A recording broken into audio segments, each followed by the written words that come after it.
Hello दोस्तों, आज के इस वीडियो में हम बात करेंगे एक लैपटॉप के बारे में कि अगर आप लैपटॉप खरीदना चाहते हैं, परचेज करना चाहते हैं तो अपने लिए आप किस प्रकार से एक बेस्ट लैपटॉप का चूज कर सकते हैं। आज के इस वीडियो में मैं आपको कुछ पॉइंट्स बताऊंगा, कुछ ऐसे उनके बारे में बताऊंगा जो कि लैपटॉप के अंदर होना कंपलसरी है। तो यहाँ पर सबसे पहले आपको ये देखना है कि आपका बजट क्या है। अगर आपका बजट 30 से 40 हजार के बीच में है तो आपको एक बढ़िया i3 प्रोसेसर के साथ एक अच्छा लैपटॉप मिल जाएगा। लेकिन अगर आपका बजट 50-60 हजार से ऊपर का है तो इसमें आपको i5 लैपटॉप एक अच्छे क्वालिफिकेशन के साथ, क्वालिटी के साथ मिल जाएगा। अभी आपको सबसे पहले नंबर वन पर अपना बजट चूज करना है। तो आज के इस वीडियो को शुरू करने से पहले मैं आपको बता दूं कि अगर आप इस चैनल पर पहली बार आए हैं तो चैनल को सब्सक्राइब जरूर कर लीजिए और वीडियो को लाइक कर दीजिए। चलिए चलते हैं हम वीडियो की तरफ, देखते हैं कि वो कौन कौन से बेस्ट पॉइंट्स हो सकते हैं अगर आप लैपटॉप खरीदना चाहते हैं तो। सो हमने नंबर वन पे रखा हुआ है बजट। अगर आपका जो बजट है, पहले आप वो अपना आइडेंटिफाई करिए कि आपका जो बजट बन रहा है वो कितने का बन रहा है। उस हिसाब से आप एक अच्छा लैपटॉप परचेज कर पाएंगे। अगर आपका बजट जैसे कि मैंने बताया 30 से 40 हजार के बीच में है तो आपको i3 लैपटॉप एक अच्छा लैपटॉप मिल जाएगा। लेकिन अगर आपका बजट 50-60 से ऊपर का है तो उसके लिए आपको एक बेस्ट लैपटॉप मिल सकता है। सबसे पहले आपको अपना बजट देखना है कि आपका बजट क्या है। और चलिए अब हम चलते हैं दूसरे नंबर की तरफ। तो दूसरे नंबर पर हमने रखा हुआ है आपकी नीड को। आप ये आइडेंटिफाई करिए कि आप लैपटॉप किस लिए ले रहे हैं, किस पर्पज से ले रहे हैं, आपकी नीड्स क्या हैं। दोस्तों, मान लीजिए अगर आप कोई स्टूडेंट हैं और आप अपने स्टडी के लिए लैपटॉप लेना चाहते हैं। आप एक अगर नॉर्मल स्टूडेंट हैं कि जिसमें आपको असाइनमेंट वगैरह बनाना हो या फिर इंटरटेनमेंट के लिए मूवीज वगैरह देखना हो तो उसके लिए आपको एक i3 लैपटॉप बेस्ट होगा। लेकिन अगर आप मान लीजिए फॉर एग्जांपल आप सीएस के स्टूडेंट हैं, यानी कंप्यूटर साइंस के स्टूडेंट हैं और आपको लैपटॉप की बहुत ज़्यादा ज़रूरत रहती है और आपको लैपटॉप के साथ बहुत ज़्यादा काम रहता है। आप उसमें क्या होता है कि नई नई चीज़ें भी प्रैक्टिस करते रहते हो, वहाँ पर आपको बहुत सारी कोडिंग भी कर सकते हो या कुछ भी कर सकते हो। तो उसके लिए आपके लिए एक i5 लैपटॉप बेस्ट रहेगा। और अगर आप नॉर्मल हो तो i3 चल जाएगा, उसमें कोई प्रॉब्लम नहीं है। आपको ये क्लियर करिए कि आपको किस चीज के लिए लैपटॉप लेना है, कितनी आपकी जरूरतें हैं। और मान लीजिए अगर आप गेमिंग, फॉर एग्जांपल कि आप एक यूट्यूबर हो और गेमिंग चैनल बनाते हो या फिर आप गेमिंग के लिए एक अच्छा लैपटॉप लेना चाहते हो तो गेमिंग के लिए उसमें हाई प्रोसेसर की जरूरत पड़ेगी। तो वहां पर आप i7 देख सकते हैं। i7 गेमिंग के लिए बेस्ट माना जाता है। अगर हम यहाँ पर बात करें i9 प्रोसेसर की तो i9 प्रोसेसर की मुझे लगता नहीं है किसी को इतना जरूरत होगी, क्योंकि उसका जो प्राइस है वो बहुत ज्यादा हाई है। तो उसको वही लेता है जिसके पास पैसे बहुत ज्यादा हों। इस तरीके से आप अपनी नीड सेलेक्ट कर सकते हैं कि आपको कौन सा लैपटॉप किस चीज के लिए परचेज करना है। अब हम चलते हैं अपने थर्ड नंबर की तरफ और देखते हैं वो कौन सा है। दोस्तों, तीसरे नंबर पर हमने रखा हुआ है रैम को। रैम जो कि रैंडम एक्सेस मेमोरी होती है, वो हर कंप्यूटर, लैपटॉप या मोबाइल के अंदर आती है। अगर आप एक नॉर्मल लैपटॉप ले रहे हो विंडोज को चलाने के लिए, जो रिकमेंडेड मेमोरी है वो है 8 GB। अगर आप मान लीजिए i5 का लैपटॉप लेते हो तो वहां पर आपको मिनिमम 8 GB रैम होना कंपलसरी है, जिससे वो कि एक थोड़ा अच्छे से काम कर सकेगा आपका लैपटॉप।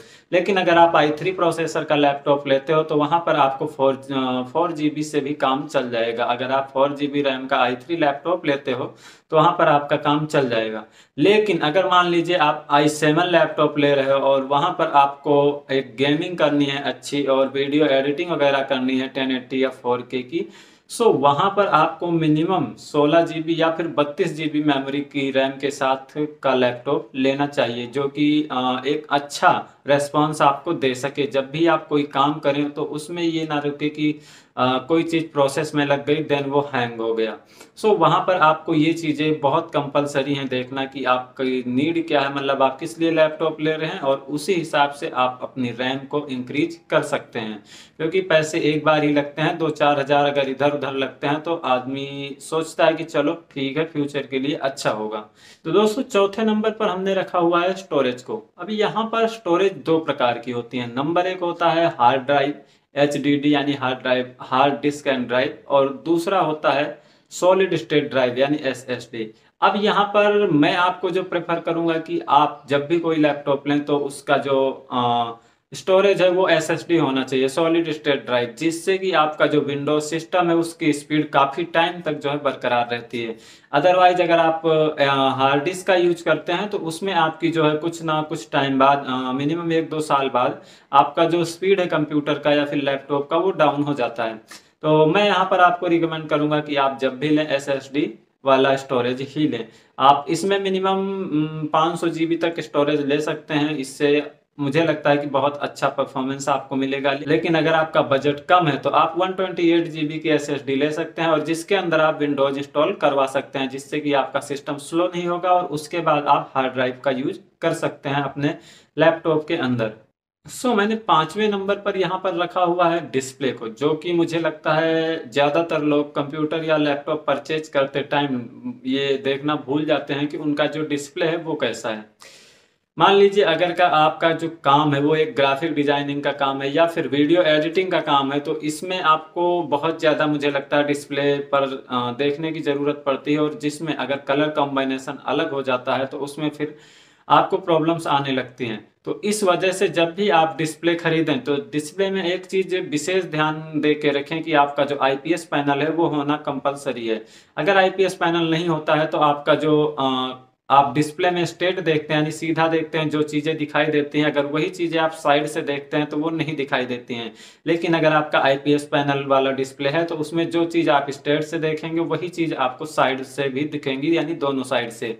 तो आप जब भी डिस्प्ले लें, या मान लीजिए कंप्यूटर की डिस्प्ले अलग से लेते हैं, तो तब आपको उसके लिए भी ये बेहतर चांस हो सकता है चेंज करने का या फिर चेक करने का।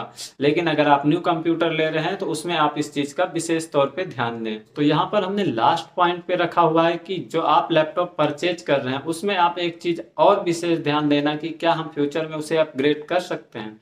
फॉर एग्जाम्पल आपने 8 GB का रैम ले लिया, देन मान लीजिए आफ्टर 1 ईयर आप उसको अपग्रेड करना चाहते हैं, यानी उसमें आप 16 GB की रैम को लगाना चाहते हैं। तो अपग्रेड का मतलब होता है कि क्या आपका जो मदरबोर्ड है वो इतना सपोर्ट करेगा, यानी 16 GB सपोर्ट करेगा, पहली बात। और दूसरी बात, क्या आपके मदरबोर्ड में स्लॉट हैं जिसमें आप 8 GB की एक एक्स्ट्रा मेमोरी डाल सको। ये चीज भी आपको बहुत ही जरूरी है ध्यान देने के लिए। अदरवाइज फिर आपको फ्यूचर में अगर आप उसे अपग्रेड करना चाहेंगे तो उसमें आपको प्रॉब्लम्स हो सकती हैं। इसलिए आप जब भी लैपटॉप लें इन चीजों का विशेष ध्यान दें, जिससे कि आप फ्यूचर में दोबारा आपको पछतावा ना हो सके कि यार मैंने एक बार ले तो लिया, पैसे लग गए लेकिन मुझे चीजें सही नहीं मिली। आई होप आज का ये वीडियो लैपटॉप से जुड़ा हुआ आपको अच्छा लगा होगा। अगर वीडियो अच्छा लगा तो लाइक करिए, चैनल को सब्सक्राइब करिए और बेल आइकन का बटन जरूर प्रेस करिए। मिलते हैं एक और इंटरेस्टिंग टॉपिक की ऐसी ही वीडियो लेकर, तब तक के लिए जय हिंद, जय भारत।